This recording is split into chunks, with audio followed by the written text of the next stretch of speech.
Okay, you've mentioned a number of names with which I am familiar. Calvin, for example. But the name Huldrych Zwingli is only vaguely known to me. Who was Zwingli, and what made his Reformation different from Luther's? Is his influence on Christian denominations still felt today? Zwingli was the principal reformer of Zurich in the 1520s. And Zurich was a city-state that belonged to the Swiss Confederation.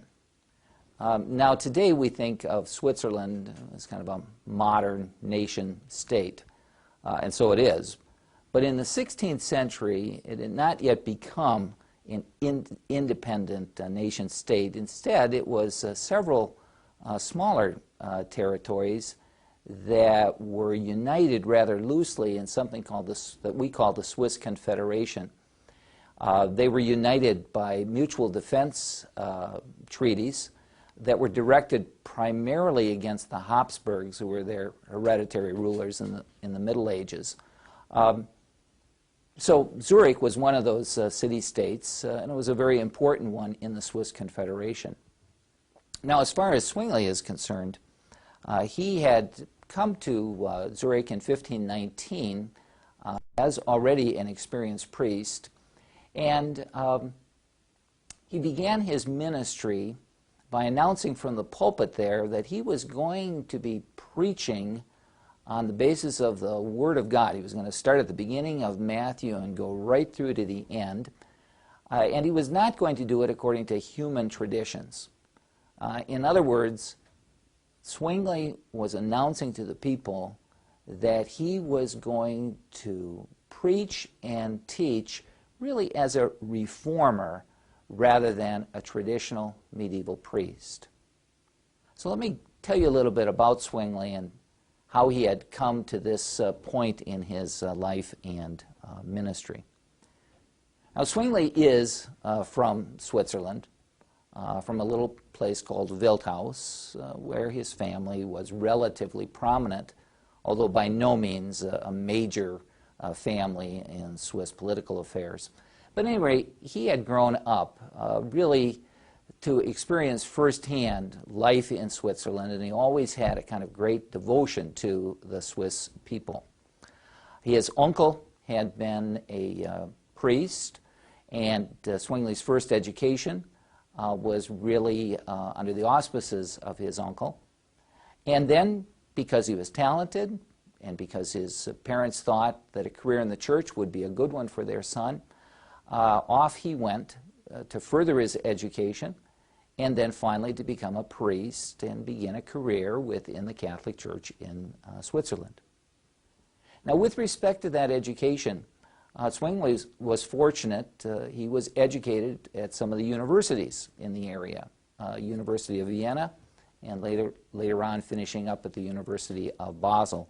And there he received a standard medieval education, but he also came into contact with some of the newer currents of education at the time that we call humanism. Now, you've heard a little bit about that previously from Professor Robinson, so I don't need to elaborate on that now. But Zwingli was much enamored of the humanist program of going back to the sources, particularly the sources of the Christian religion, the New Testament, and the Fathers.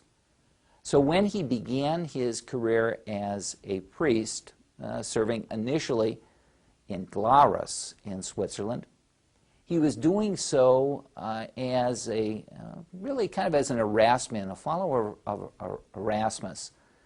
And that means that he continued to study, continued to read, he gathered a good-sized library. And then when Erasmus's New Testament came out, Zwingli eagerly got a hold of it. He actually copied out word for word the Pauline corpus, the letters of Paul in the New Testament, and so undertook the study and ultimately the mastery of the Greek language so he could read and study the Scriptures. And then increasingly, from the pulpit where he served, he began to talk the language of the Bible, criticizing some contemporary church practices on the basis of what he read in the Scriptures. Well, as I said, in 1519, he obtained the post of people's priest in Zurich. And from his pulpit in Zurich, he began to preach really against many of the practices that he saw characteristic of medieval religion that were not characteristic of New Testament biblical religion. Those were things like the cult of the saints, or indulgences, or mandatory fasting, or pilgrimages, or mandatory celibacy of the clergy. These were the things that Zwingli saw as being so different from biblical Christianity. Now, that list of issues would be something that Lutherans of the same time would have identified with. So in many respects, Zwingli was similar to Luther.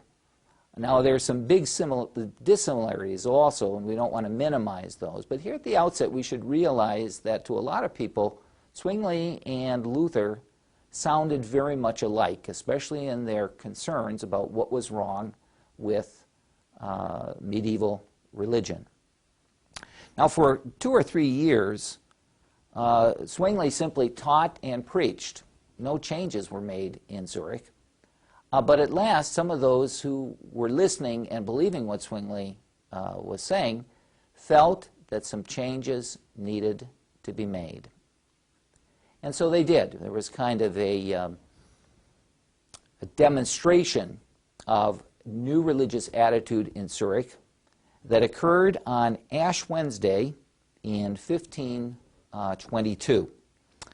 What happened on that particular occasion was that some of Zwingli's followers gathered in the home of one of the Zurich printing establishments. This was on Ash Wednesday. And they decided to defy the religious authorities by exercising Christian liberty and having a meal of fried sausages. Now, this was strictly forbidden by church law, and yet they decided to break that law anyway. Not too long after that, the authorities arrested the lawbreakers, but this was not unexpected either. And Zwingli now had an opportunity to preach in their defense and then to write in their defense also.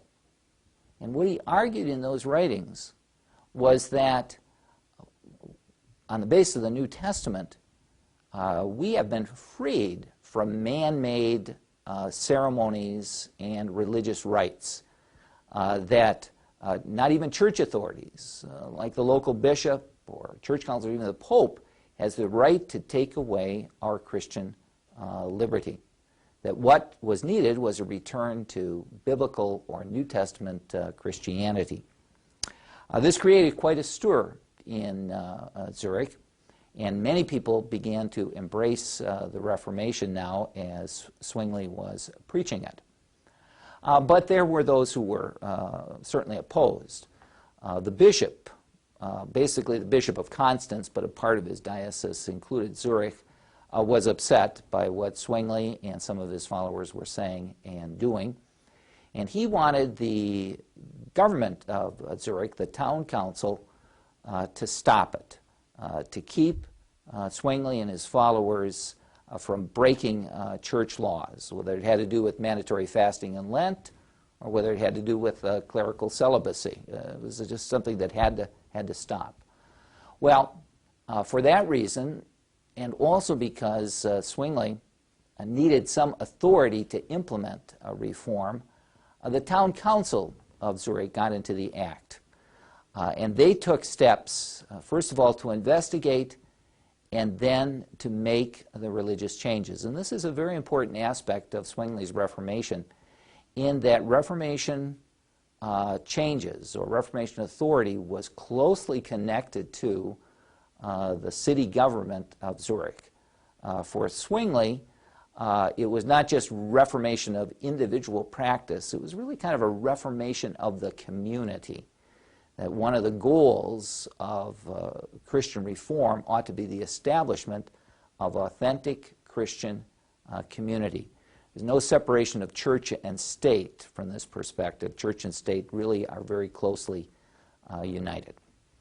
Well, getting back to the narrative here, in January of 1523, the town council declared that there would be a meeting or disputation to address the religious issues being raised by Zwingli and the reforming party and opposed by the Bishop of Constance and so forth, that they should investigate and, in effect, adjudicate these religious issues. That disputation was held on January 29th of 1523. And there you had the citizens of Zurich gathered in a large assembly hall, and you had Zwingli at the front of the hall with a table, and before him he had the Bible in the various versions, Greek and Latin, ready and willing to take on all comers. A representative from the bishop was there, but he announced that he wasn't there to debate the issues, but instead simply to insist that no religious changes should be made without the approval of church authorities, that Zurich had no right to implement its own form of Christianity when the church authorities, the bishops, the councils, the popes, had not yet acted, that Zurich should remain faithful to the traditions of the church. Well, it was at that point that Zwingli answered, and he answered in a way that powerfully expresses what he believed was characteristic of the Reformation. And here's what he had to say. What are these new doctrines? The gospel? Why, that is 1,522 years old. The teaching of the apostles? Why, they are almost as old as the gospel. We will try everything by the touchstone of the gospel and the fire of Paul. Well, this first disputation resulted in a resounding victory for Zwingli. And it was a triumph for the principle of the Scriptures alone as authority in the church. It was a triumph for the principle of turning religious matters over to the authority of the government. And it was a triumph for Zwingli personally, now as the leader of religious reform in Zurich. Now, over the course of the next couple of years, the town council, under Zwingli's leadership, but not always following it precisely or as quickly as Zwingli would have wanted, but the town council took the lead in implementing reforms in defiance of the bishop, but as I said, with the permission of the city government. Things that ultimately were changed here included the abolition of the Mass, especially the sacrifice of the Mass, the burial of the relics of the saints, the removal of sacred images from the churches, the silencing and then smashing of the organs in the cathedral, permission to eat meat during Lent, permission for the clergy to marry. Zwingli himself availed himself of that new freedom.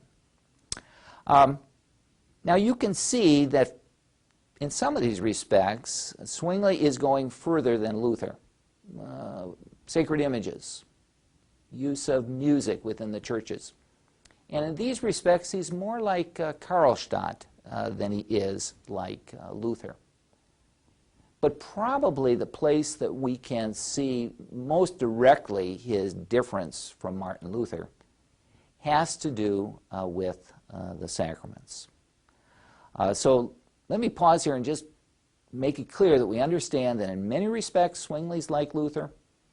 Justification by faith, doctrine of the Bible, attitude toward the vernacular and using it in the worship and life of the church. But there are some important areas of difference as well.